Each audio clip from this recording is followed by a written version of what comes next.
Assalamualaikum warahmatullahi wabarakatuh. Perkenalkan, kami dari kelompok 4 mata kuliah Psikologi Anak Berkebutuhan Khusus akan mempresentasikan hasil laporan terancang intervensi kami dengan anggota kelompok saya Reni Sigita, Saya Dina Villa, saya Lea Sanadira, saya Siti Natun Hasana, tentang gangguan anak ADHD.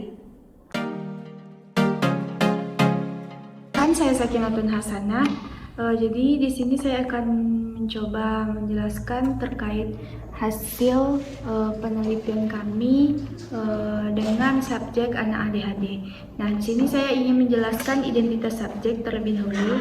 Jadi nama subjek berinisial NIN dengan umur 9 tahun dengan jenis kelamin laki-laki. Asal sekolah yaitu SLB Autisme YPPA Bukit Tinggi. Sekarang NIN berada di kelas 3. Nama orang tua, ayah A berumur 47 tahun, pendidikan terakhir SLTP dan sekarang bekerja sebagai buruh harian. Sedangkan ibu SAN dengan umur 39 tahun, pendidikan terakhir D1 dan bekerja sebagai ibu rumah tangga.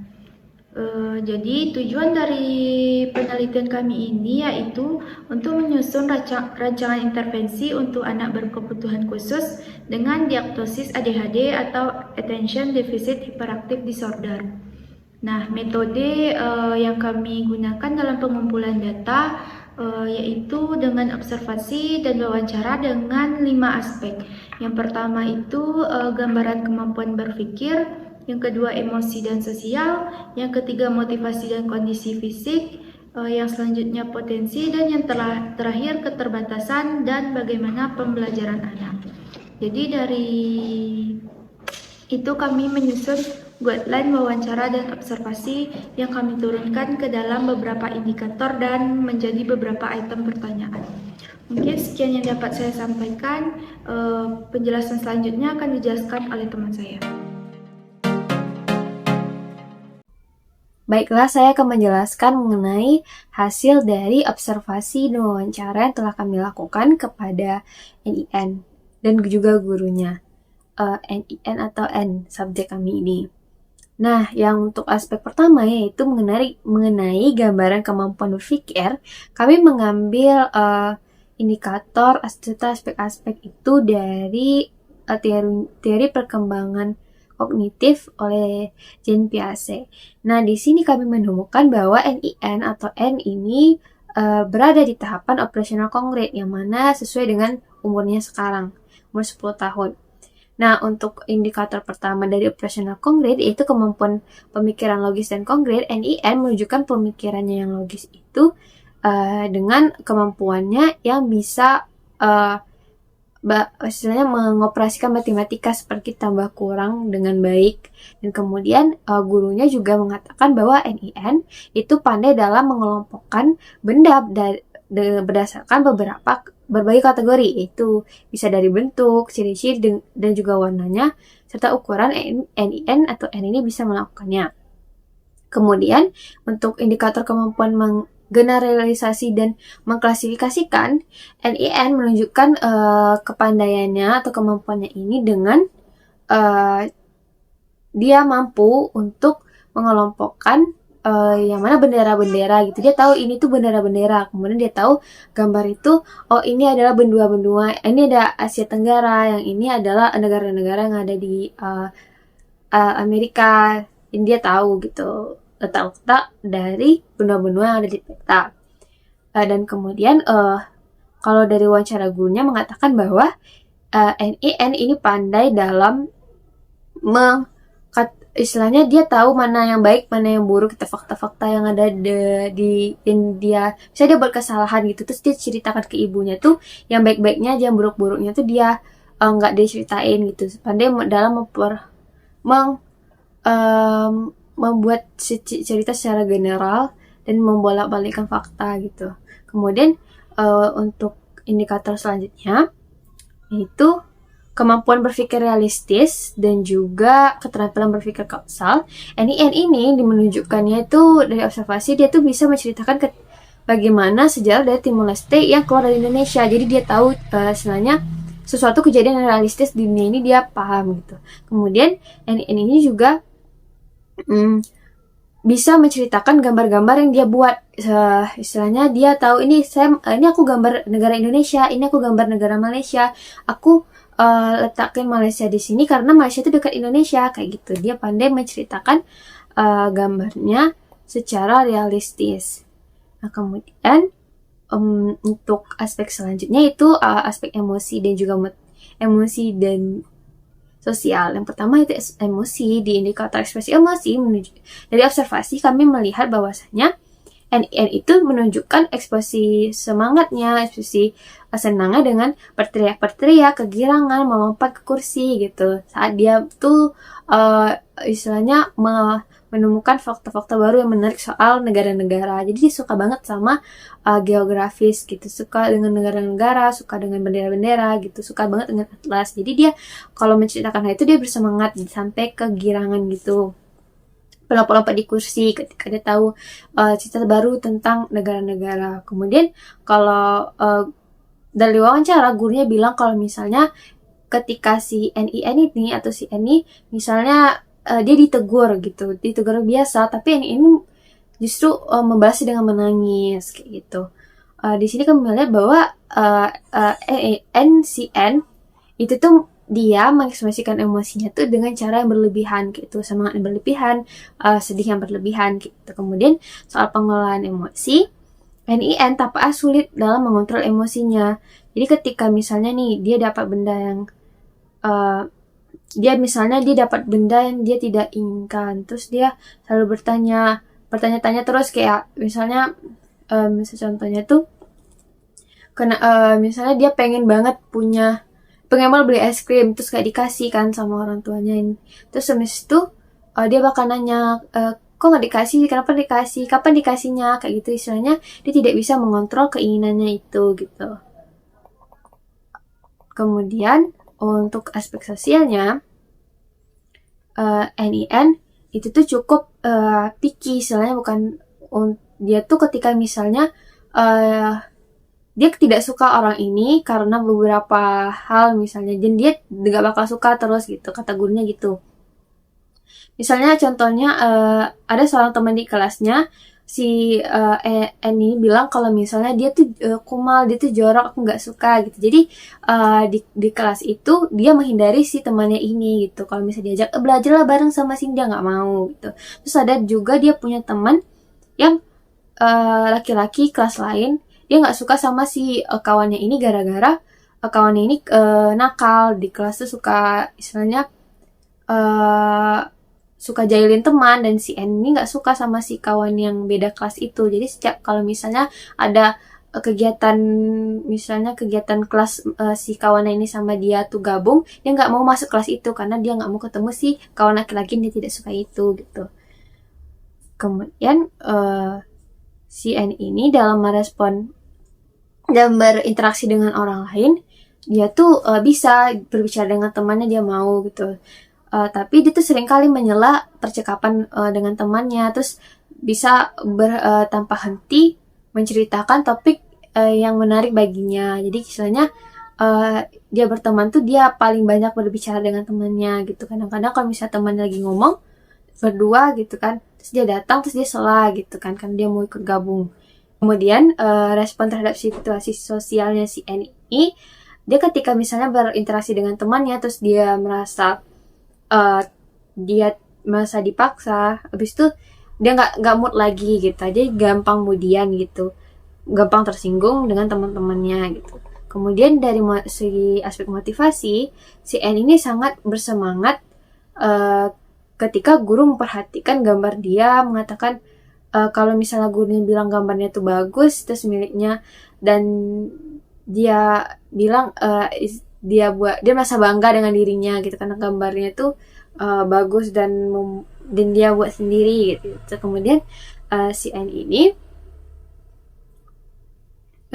dia tuh cuman dia gambar apa yang dia sukai kategorinya gitu. Misalnya gini, suruh buat pemandangan gitu misalnya, tuh dia nggak mau, dia tuh pengennya gambar tentang negara-negara gitu, tentang benua-benua gitu, tentang peta, dia pengennya gambar peta. Jadi dia nggak mau gambar pemandangan gitu, sudah nggak mood gitu kan, terus dia buat gambar peta aja gitu kan, nah gurunya biarin aja. Terus atau enggak misalnya dia gambar pemandangan, di gambarnya si pemandangan tuh tapi dia gambar juga bendera di sana gitu, pokoknya dia tuh maunya ada unsur-unsur tentang negara-negara di sana kayak gitu.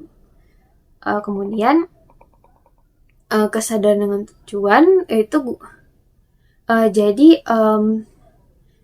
dari guru itu tuh terhadap sama si N ini tuh, dia tuh istilahnya dalam mengerjakan tugas tuh guru tuh memberikan masih diinstruksikan satu persatu gitu si N ini. Kemudian karena N ini sulit fokus ya pelajaran, apalagi kalau mata pelajaran yang bahasa Indonesia sama PKN dia susah gitu kan. Jadi istilah guru tuh harus selalu mengingatkan N gitu untuk terus baca ini gitu, tulis ini gitu. Jadi dia perlu istilahnya dalam belajar tuh perlu diperhatikan gitu.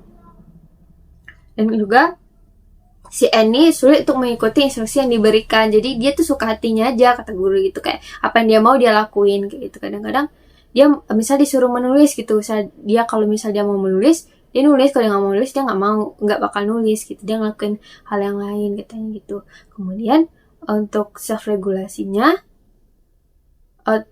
N tuh ya itu kemudian, dan juga kadang dia tuh kalau mau ya mau, kalau dia nggak mau karena dia mau mengerjakan tugas ini, karena dia nggak mau gitu, jadi dia sesuai moodnya aja mengerjakan sesuatu gitu. Kemudian N tidak punya gangguan secara motorik, dia tuh bisa istilahnya beraktivitas yang berhubungan dengan gerak tuh dia bisa kayak gitu, dia tidak ada halangan di gangguan motoriknya. Kemudian untuk kondisi fisik si N ini punya tingkat energi yang tinggi, jadi dia tuh selalu aktif, terus kadang-kadang kadang-kadang dia tidak terlihat lelah gitu. Dia suka lompat-lompat, terus bahkan N tuh suka manjat-manjat sampai gurunya tuh kewalahan ngelihatnya gitu. Terus habis itu N tuh tidak bisa fokus mengerjakan tugas. Dia tuh harus mendapatkan teguran berkali-kali gitu, walaupun dia membuat tugas tapi dia harus diperhatikan lagi, karena dia kalau ditinggal sebentar dia bakal lari kemana-mana ya, kategori gitu. Terus gurunya bilang kalau Annie memang terkadang bisa cepat lelah untuk melakukan hal-hal yang tidak dia sukai, misalnya kayak menulis atau belajar menulis tadi, misalnya dia nggak suka aja cepat, aduh capek gitu, ngeluh kayak gitu kata gurunya gitu. Kemudian segi kognitif si N ini cukup pintar. Jadi si N ini bagus dalam menjelaskan patung yang ada di negara-negara, kemudian simbol-simbol negara-negara, kemudian dia bahkan tahu tentang simbol negara kekristenan yang ada yang sangat dipercayai negara tersebut. Jadi dia tahu simbol-simbol dari negara-negara gitu. Kemudian untuk akademik N ini tidak punya, belum ada prestasi yang menonjol gitu, belum ada kayak juara ranking, dia belum pernah gitu. Kemudian kemampuan bacanya itu bagus, dia bisa membaca dengan baik dan juga sudah bisa menulis dengan baik. Kemudian kalau kemampuan matematikanya juga bagus, kata gurunya gitu, dan juga sudah bisa berhitung tambah jumlah dan kurang-kurang dia pandai gitu. Kalau berkomunikasi kadang kurang nyambung, kadang kurang kata gurunya gitu. Kemudian untuk sosial emosionalnya dia baik sama teman-teman yang menurut dia tuh cocok sama dia kayak gitu. Dia bisa aktif dengan temannya gitu, dan dia juga punya kemampuan dia juga punya rasa peduli dengan teman-temannya. Jadi kalau misalnya ada teman dia yang menurut dia baik ini diganggu sama teman yang lainnya, dia bakal ngaduin ke gurunya kayak gitu. Dia bakal bela temannya yang diganggu ini. Nah, kalau untuk potensi seni dan kreativitas itu si N ini kata gurunya dia tuh pandai bernyanyi dan bahkan sempat ikut lomba di kecamatan untuk lomba bernyanyi. Nah, juga bisa suka menggambar, dan gambarnya tuh lumayan tuh anak usia dia gitu. lumayan bagus, dan juga yang paling menonjol itu adalah justru di ini apa namanya tuh, di dalam hal-hal yang tadi kecintaannya kepada geografis tadi, negara-negara, bendera-bendera. Jadi kalau ditanya bendera-bendera dia hafal gitu. Ini bendera apa dia tahu gitu. Itu sih yang paling dari segi kognitif yang paling menonjol. Kemudian keterampilan praktis, ini pandai dia dalam menggunakan gadget gitu. Pandai banget dia. Misalnya dia tahu hal-hal yang kayak selain main game kayak gitu, dia tahu nyari-nyari video sosial media, dia pandai gitu. Kemudian N juga belum juga bisa mengenal mata jumlah atau nilai uang, cuma tidak sepenuhnya dia mengenal uang gitu. Terus dia tahu dengan waktu, cuman dia nggak, istilah bukan yang komplit tahu ini apa sih ini apa sih perhitungan waktu, tapi dia tahu misalnya ini jam berapa, ini jam 1 gitu, dia tahu ini jam 2 gitu, dia tahu gitu. Cuman kalau misalnya ditanya gimana jam 00 jam misalnya 13.00 tuh berapa kayak gitu, berapa menitnya dia nggak tahu gitu. Cuman kemampuan fisiknya, kalau kemampuan fisiknya si ini istilahnya dia cukup memiliki kemampuan fisik yang memadai, terus dia suka main badminton kayak gitu. Kalau olahraga dia selalu paling semangat kata gurunya gitu. Kemudian keterbatasan, nah karena berhubung si ini adalah anak berkebutuhan khusus ADHD, jadi dia punya keterbatasan di ranah perhatian. Yang pertama ditunjukkan dengan kesulitan NIN dalam berkonsentrasi. Jadi dia setiap melakukan aktivitas, misalnya makan, terus dia tuh suka ini apa tuh sambil ngeliat atlas kayak gitu. Atau kalau misalnya kalau nggak ditegur dia bakal nggak makan gitu. Misalnya dia makan terus dia ngeliat atlas gitu, kita biarin aja dia ngeliat atlas terus. Jadi gurunya tuh pasti kayak makan dulu gitu, dia makan lagi gitu, habis dia ngeliat atlas lagi, habis dia makan lagi. Jadi dia apa-apa kegiatannya tuh dia pasti barengi dengan melihat atlas gitu, sambil ngelihat bendera-bendera gitu. Jadi fokus perhatiannya tuh mudah teralihkan dengan suara-suara sekitar. Misalnya dia misalnya lagi ya sambil itu dengar temennya dari misalnya utek ke belakang, langsung ngadep ke belakang gitu kan. Bahkan saat kami datang pun dia sering banget melihat kami gitu di luar kelas gitu kan. Kami berdiri aja dia kayak teralihkan perhatiannya gitu. Sulit dalam, kemudian juga hiperaktivitas karena dia tuh sulit mempertahankan fokus juga tadi ya. Dan juga dia susah diam. Jadi dia tuh kalau misal duduk suka gelisah di tempat duduknya, dan juga sulit duduk diam sama jam pelajaran tuh pasti dia keluar izin buat ke toilet, kayak apa aja yang dia alasankan untuk ke toilet. Kalau kami kemarin tuh datang, dia izin ke toilet gara-gara hidungnya gatal. Dia bilang hidungnya gatal kan, sebelumnya bilang cucilah hidung kamu kalau gatal. Terus dia pergi ke toilet, dia cuci hidung, dia balik lagi, terus Bu masih gatal, bilang gitu kan. Tuh aku cuci lagi atau dia pergi ke toilet lagi gitu. Jadi kayak istilahnya dia nggak bisa diam sama pelajaran tuh, pasti ada bergeraknya, jalan-jalannya kayak gitu. Tuh, nah kemudian di impulsif kontrol diri, NIN kalau dari hasil wawancara ibu gurunya bilang kalau NIN tuh kemarin waktu sebelum kami datang dia sempat mematahkan tongkat pel itu dia sempat mematahkan tongkat pel karena main-main, terus dia patahkan. Terus habis itu dia suka mengganggu teman-teman sekelasnya, kadang-kadang suka ngambilin jail gitu, ngambil buku nih temennya kayak gitu. Jadi itulah keterbatasan dari ini, terus si N ini. Nah untuk pembelajaran, untuk penyesuaian dalam materi pembelajaran, kata gurunya di sekolah itu belum ada yang istilahnya emang khusus lah untuk si NIN ini gitu, atau istilahnya untuk anak-anak di situ secara khusus gitu kan. Soalnya di situ di kelas itu di SLB itu satu kelas tuh banyak jenis anak berkebutuhan khususnya, kayak ada yang autis juga dari situ, ADHD, tunarungu juga ada di satu kelas itu. Jadi kayak belajarnya itu digeneralkan, dan jumlah siswanya memang sedikit, itu kurang dari 10. sekitar 7 atau 6 orang di situ. Cuman pembelajaran itu disamakan, cara belajar disamakan atau gurunya gitu.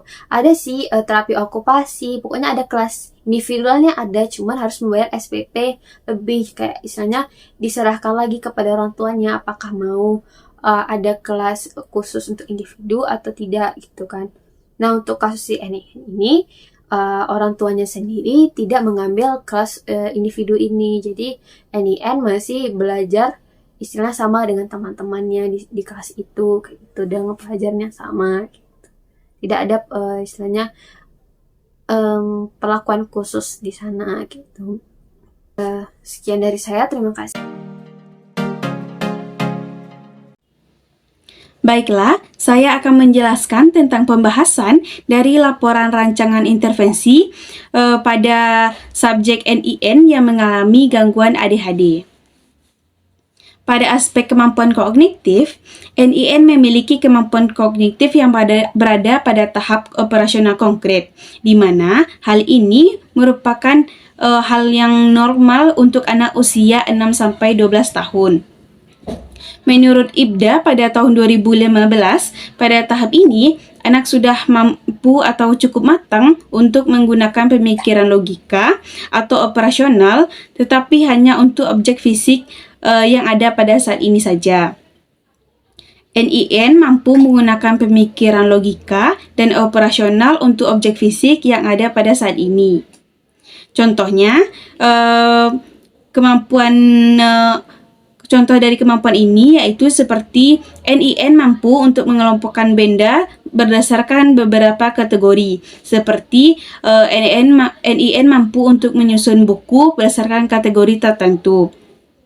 NIN juga mampu mengidentifikasi bentuk bendera dan menceritakan fenomena sejarah. Pada aspek sosial emosional, NIN memiliki emosional yang kurang stabil dan kemampuan sosial yang kurang bagus. Hal ini sejalan dengan yang dikatakan oleh Barclay dalam MIND pada tahun 2000, bahwa anak dengan ADHD sering mengalami kesulitan untuk mengontrol emosi, impulsivitas, dan interaksi sosial yang kurang terkendali. NIN juga mengalami kesulitan dalam mengendalikan emosinya, menyebabkan reaksi yang berlebihan terhadap situasi yang tidak menyenangkan. Serta NIN juga memiliki sensitivitas emosional yang tinggi dan sulit dalam memahami serta merespon perasaan orang lain. Dalam aspek motivasi, NIN menunjukkan ketertarikan yang lebih dalam hal-hal yang berhubungan dengan sejarah dunia, seperti bentuk-bentuk negara, bentuk benua, serta sejarah berdirinya suatu negara. NIN memiliki pengetahuan luas tentang sejarah dan hafal semua peta negara yang ada di buku atlas. Namun, kegemaran ini sangat mengganggu fokus NIN terhadap aktivitas akademiknya di sekolah. Contohnya, saat guru NIN menerangkan pembelajaran di kelas, terkadang perhatian NIN teralihkan oleh buku atlas yang ada di atas mejanya. Selanjutnya, pada aspek kondisi fisik, NIN tidak memiliki masalah pada fisiknya secara spesifik terkait dengan gangguan ADHD. Serta NIN aktif dalam pembelajaran olahraga dan ia suka juga dengan bermain badminton. Dan ia juga suka lelah atau cepat lelah saat melakukan aktivitas yang tidak disukainya. Yang terakhir, pada aspek potensi dan keterbatasan. NIN memiliki potensi di bidang seni, seperti menyanyi, dan ia juga memiliki energi yang cukup tinggi. Hal ini sejalan dengan yang diungkapkan oleh Torel pada tahun 2015, bahwa anak dengan ADHD memiliki potensi yang unik dan beragam, serta kreativitas, kecerdasan, dan energi yang tinggi. Sedangkan pada aspek keterbatasan, NIN memiliki keterbatasan dalam mempertahankan perhatian, mengendalikan impulsif, dan mengatur perilakunya, di mana keterbatasan ini sangat mempengaruhi aktivitas akademis dan kehidupan sehari-hari NIN. Sekian pembahasan saya tentang laporan rancangan intervensi. Terima kasih. Berikut adalah beberapa intervensi yang dapat digunakan untuk anak dengan ADHD di antaranya. Yang pertama, terapi perilaku kognitif atau CBT. CBT mengajarkan anak keterampilan pengelolaan impuls, pengaturan emosi, dan pencegahan masalah. Ini dapat membantu mereka mengatasi tantangan sehari-hari yang sering terjadi dengan ADHD. Terapi ini berfokus pada mengidentifikasi pola pikir dan perilaku yang merugikan, serta mengajarkan cara menggantikannya dengan yang lebih adaptif. Yang kedua ada terapi perilaku. Terapi ini melibatkan penggunaan aturan jelas dan konsekuensi yang konsisten, penggunaan sistem penghargaan dan hukuman yang sesuai untuk membentuk perilaku yang diinginkan. Dukungan dari orang tua dan guru dalam mengimplementasikan aturan dan konsistensi sangat penting. Yang ketiga ada terapi obat. Obat-obatan stimulan seperti metilfenidat atau amfetamin dapat digunakan untuk membantu meningkatkan fokus, perhatian, dan kontrol impuls. Penggunaan obat-obatan harus dipantau secara ketat oleh dokter untuk mengelola efek samping dan memastikan dosis yang tepat. Dan selanjutnya ada terapi pendidikan khusus. Anak dengan ADHD dapat memperoleh manfaat dari lingkungan pembelajaran yang disesuaikan dengan kebutuhan mereka. Ini mungkin melibatkan modifikasi kurikulum, peningkatan dukungan dari guru, dan penyediaan akomodasi seperti waktu tambahan untuk tugas atau tes. Selanjutnya ada terapi psikoedukasi. Terapi ini melibatkan pendidikan anak dengan keluarganya tentang ADHD, termasuk gejala, pengelolaan, dan harapan. Tujuannya adalah untuk meningkatkan pemahaman tentang kondisi ini dan mengurangi stigma yang mungkin terkait dengannya. Selain itu, terdapat beberapa intervensi tambahan yang dapat dilakukan untuk anak ADHD di sekolah, seperti membuat aturan kelas. Cara penting untuk membantu siswa dengan ADHD adalah dengan menciptakan lingkungan kelas yang terstruktur. Lingkungan yang terstruktur baik untuk siswa dengan ADHD. Ini memberikan ekspektasi dan rutinitas yang jelas yang membuat mereka merasa terorganisir dan aman. Berikut beberapa tips untuk menciptakan ruang kelas yang terstruktur. Yang pertama, komunikasikan dengan jelas aturan dan harapan di awal tahun ajaran. Untuk membantu siswa memahami dan mengikuti rutinitas, gunakan jadwal dan bagan sebagai alat bantu visual. Selanjutnya, bagi tugas menjadi langkah-langkah yang lebih kecil dan mudah dikelola, serta berikan instruksi yang jelas sepanjang prosesnya. Selanjutnya, pertahankan jadwal harian yang konsisten untuk membantu siswa mengantisipasi transisi dan mengurangi kecemasan. Selanjutnya, menggabungkan pembelajaran multisensorik. Siswa ADHD sering kali mendapat manfaat dari pengalaman belajar multisensorik yang melibatkan banyak indera secara bersamaan. Pendekatan ini dapat meningkatkan fokus dan retensi informasi mereka. Berikut beberapa cara untuk menerapkan pembelajaran multi indera. Yang pertama, gunakan aktivitas langsung dan manipulatif untuk membuat pembelajaran lebih interaktif. Selanjutnya, integrasikan visual seperti diagram, bagan, dan video untuk mendukung informasi pendengaran. Selanjutnya, gabungkan istirahat gerak dan aktivitas fisik untuk membantu siswa melepaskan energi berlebih. Yang ketiga, menerapkan teknologi bantu. Teknologi dapat menjadi alat yang berharga untuk mendukung siswa ADHD. Teknologi pendukung dapat membantu siswa dan banyak hal. Mereka dapat membuat siswa tetap terorganisir, membantu mereka mengatur waktu, dan meningkatkan perhatian mereka. Pertimbangan teknologi bantu berikut seperti penyelenggara dan aplikasi digital yang menyediakan pengingat dan alat manajemen tugas. Selanjutnya, perangkat lunak, text to speech yang membantu siswa dalam pemahaman bacaan. Selanjutnya, handphone peredam bising untuk meminimalkan gangguan pendengaran di dalam kelas. Selanjutnya, menyediakan akomodasi individual. Siswa ADHD berbeda, jadi kita perlu memberi mereka bantuan khusus yang sesuai dengan kebutuhan mereka.